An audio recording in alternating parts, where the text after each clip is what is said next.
ने 45 वर्षों में इतना भ्रष्टाचार, इतना बेईमानी इन्हें किसी भी सरकार में देखने का काम नहीं किया। और अयोध्या मंडल में 5 लोकसभा सीटें हैं, पांचों पर भारतीय जनता पार्टी को परास्त करके एक नया संदेश देने का काम किया था।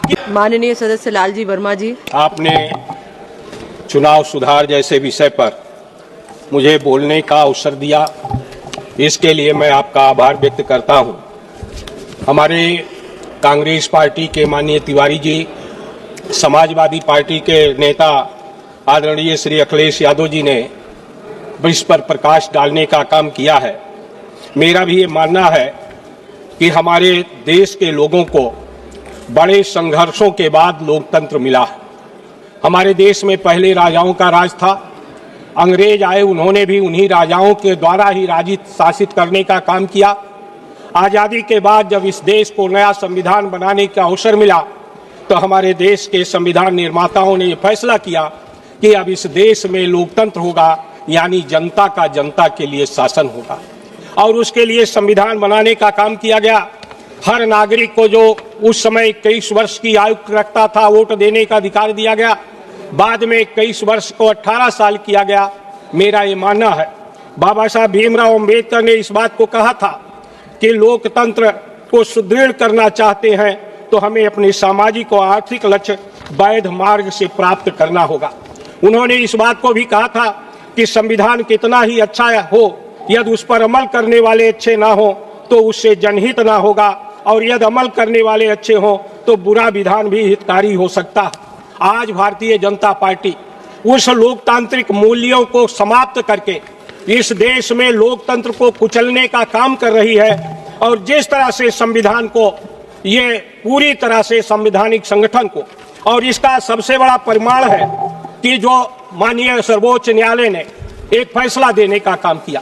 फैसला यह दिया कि हमें जब चुनाव आयोग, जिसको हमारे संविधान ने पूरा अधिकार दिया चुनाव संचालन का, उसके लिए उन्होंने कहा कि जब चुनाव आयोग ही निष्पक्ष होगा तभी निष्पक्ष चुनाव होगा।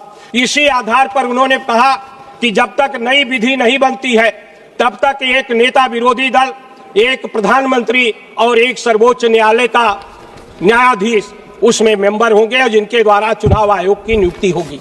आनन फानन में विधि बनाकर न्यायालय के जो न्यायाधीश की जगह पर प्रधानमंत्री द्वारा चयनित एक कैबिनेट मंत्री रखकर इन्होंने इस बात का सुनिश्चित करने का काम किया कि चुनाव आयोग कठपुतली बनकर रहे, और उसका जीता जाता उदाहरण आज देखने को मिला।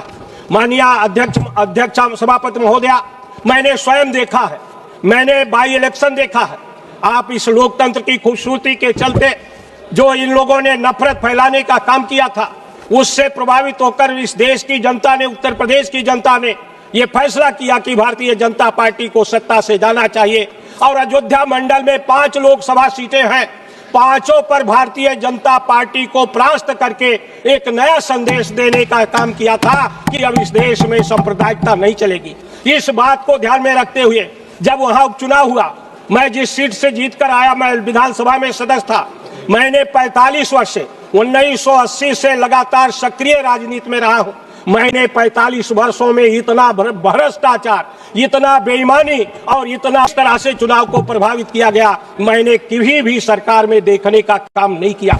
मेरी कटहरी विधानसभा क्षेत्र से मेरी पत्नी चुनाव लड़ रही थी।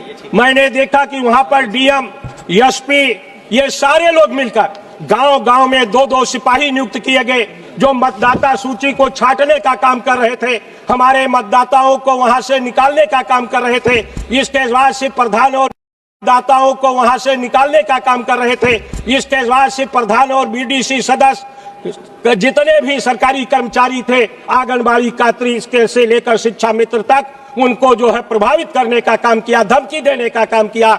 डीएम स्वयं 25-30 गाड़ी लेकर जाता था बूथ पर, बूथ जांच के नाम पर, और उस तरह से बूथ जांच के नाम पर जिस तरह से वहां पर सभी को धमकी देने का काम करता था, उसको मुख्यमंत्री के निर्देश पर इसको भी हमने देखने का काम किया है। इस तरह से और बार बार शिकायत करने के बाद भी हमारे जो बूथ के एजेंट थे उनको धमकी दिया जा रहा था कि ये बाई इलेक्शन से सत्ता नहीं परिवर्तित होगी, इसलिए बूथ पर दिखाई न पड़ना। पुलिस वाले धमकी देने का काम कर रहे थे।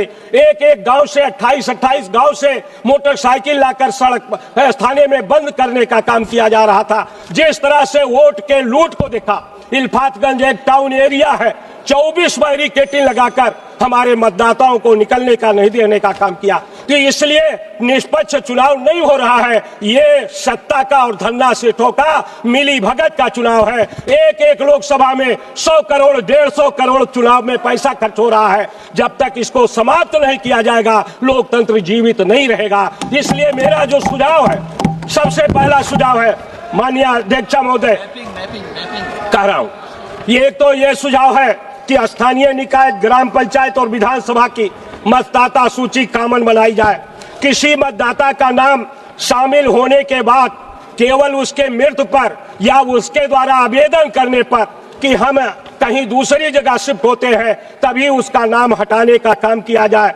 सरकार के द्वारा कोई नई घोषणा चुनाव के 1 वर्ष पूर्व के बीच में न किया जाए या किसी तरह से डायरेक्ट फंड न दिया जाए। 1 साल कम से कम पहले से ऐसा करने का काम किया जाए। चुनाव आयोग की नियुक्ति में जैसा माननीय तिवारी जी ने प्रस्ताव किया है उसके आधार पर करा जाए। चुनाव की खर्च की प्रतिपूर्ति स्टेट फंड से किया जाए। आज हम जैसे लोग, मैं माननीय महोदया, जब मैं पहला चुनाव 1991 में लड़ा विधानसभा का, मेरे परिवार के लोग आए, मुझे 500 रुपया केवल चंदा घर से दिया था और उस 500 रुपए के बल पर मैंने आम जनता के सहयोग से लड़ने का काम किया। लेकिन आज जिस तरह से हमें पैसे की इंतजाम करना पड़ता है, तो इसलिए इसका फंडिंग स्टेट फंड से किया जाए या तो चुनाव में मिलने वाले चंदे पर इनकम टैक्स से मुक्ति करने का काम किया जाए। मतदाता सूची में अनिवार्य रूप से, जैसे ही हमारी उम्र 18 साल होती है, ये चुनाव आयोग का कर्तव्य है और इसमें जो ये नियमावली बनी है 1950 का लोक प्रतिनिधित्व अधिनियम 1950, इसमें इस बात का दिया गया है, हमारे संविधान में भी इस बात का है 26 में 326 में, कि हमें इस आधार पर मतदान करने से वंचित नहीं किया जा सकता या मतदाता सूची में अब हमारा नाम शामिल करने से रोका नहीं जा सकता कि हमने आवेदन नहीं किया है, हम 18 साल की उम्र के हो गए, हमारा नाम अनिवार्य रूप से शामिल किया जाए। दूसरा एक बात कह के मैं अपनी बात खत्म कर रहा हूं। माननीय अध्यक्ष महोदय, अभी रामपुर में एक माता पर, एक महिला पर FIR हो गया। इसलिए FIR हो गया कि उसके बेटे विदेश में थे, उन्होंने SIR फार्म भर दिया। हमारी जो ये नियमावली है 20 का, इसके अनुसार ये दिया गया है कि अगर कोई बाहर रहता है, 21 का के परंतुकता के अनुसार, कि अगर कोई बाहर भी रहता है तो उसका नाम, अगर वहां का वो नागरिकता नहीं हो गया, अगर वो विदेश का नागरिकता स्वीकार नहीं किया गया, तो इस आधार पर कि वो विदेश में नौकरी कर रहा है, यहां से नाम काटा नहीं जा सकता। उसका अनिवार्य रूप से जहां से उसका पासपोर्ट है वहां की मतदाता सूची में नाम रहेगा। इस तरह से अधिकारियों के बल पर केवल ये चुनाव जीतना चाहते हैं। इसलिए मेरा आपसे निवेदन है कि अगर लोकतंत्र को आप बचाना चाहते हैं तो अनिवार्य, इसके साथ साथ अभी हमें जानकारी मिली, जो ये मैपिंग कर रहे हैं, उस मैपिंग में 2003 से जो मैपिंग कर रहे हैं, एक ऐप का प्रयोग किया जा रहा है। हमें सुनने में आया है कि वो मैपिंग करने वाली जो संस्था, उसको चयन किया गया है जिसने इनको इलेक्टोरल बॉन्ड देने का काम किया है। इसलिए इसकी भी जांच होनी चाहिए कि क्या वो उसी तरह का है, नहीं है, यह इसकी हमें जानकारी मिलनी चाहिए। ऐसी चर्चा सुनने में आई है। इन्हीं शब्दों के साथ मैं ये चाहूंगा कि हमें अगर लोकतंत्र को बचाना है, माननीय अध्यक्ष महोदय, हम लोग, मैं ऐसे परिवार से आया हूं, मेरे माँ बाप दोनों पढ़े लिखे नहीं थे, हम शुद्ध किसान के लोग। आज अगर इस तरह की व्यवस्था रहती जिस तरह से आज पैसे का चलन हो गया, तो हम विधानसभा या लोकसभा में न आ पाते। आज अगर हम आने का काम कर पा रहे हैं तो इस कारण है कि हमारा लोकतंत्र उस समय मजबूत था। आज लोकतंत्र की हत्या की जा रही है। इसलिए मैं चाहूंगा कि आपसे निवेदन करना चाहूंगा कि तुरंत इसमें सुधार करने का काम किया जाए और निश्चित रूप से ये जो हमने सुझाव दिया है इसको माना जाए। धन्यवाद।